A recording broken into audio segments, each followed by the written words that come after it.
இங்க வெக்கேஷனை கொண்டாட நடுக்கடலுக்கு வந்த ஒரு ஃபேமிலி மறுநாள் காலையில போட்டை விட்டு வெளியே வர அப்போதான் பாக்குறாங்க இந்த உலகத்துல இருக்க மொத்த கடல் தண்ணியும் உள்வாங்கியிருக்கு. அங்க இருந்த தண்ணி எல்லாம் வத்தி போயிருக்கு.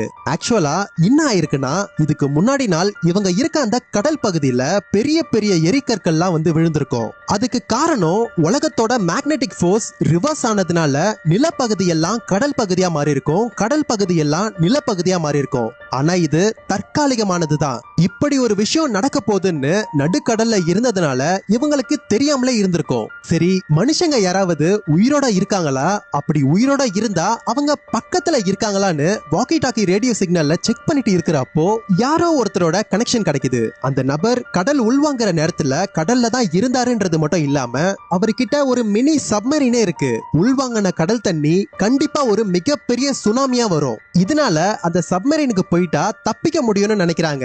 ஆனா அந்த சப்மரீன்ல இன்னும் 2 பேர் மட்டும் தான் போக முடியும். அதனால தன்னோட 2 பசங்களை மட்டும் சப்மரீனுக்கு அனுப்பி அவங்கள காப்பாத்த நினைக்கிற அந்த பசங்களோட அம்மா அப்பா, ஆனா அப்போ எங்க இருந்தோ வந்த ஒருத்தன் சம்பந்தமே இல்லாம அவங்க அப்பாவை கொடூரமா கொல்றான். கொன்னுட்டு இந்த ஃபேமிலியில இருக்க எல்லாரையும் கொல்ல வெறி பிடிச்ச மாதிரி துரத்துறான். இப்படி இருக்கப்போ அந்த கடல்ல வாழ்ந்த ராட்சத நண்டுங்க திடீர்னு தண்ணி இல்லாம போனதுனால அதுங்களும் வெறி பிடிச்ச மாதிரி அதுங்க கண்ல படுற எல்லாரையும் கொடூரமா கொள்ளுதுங்க.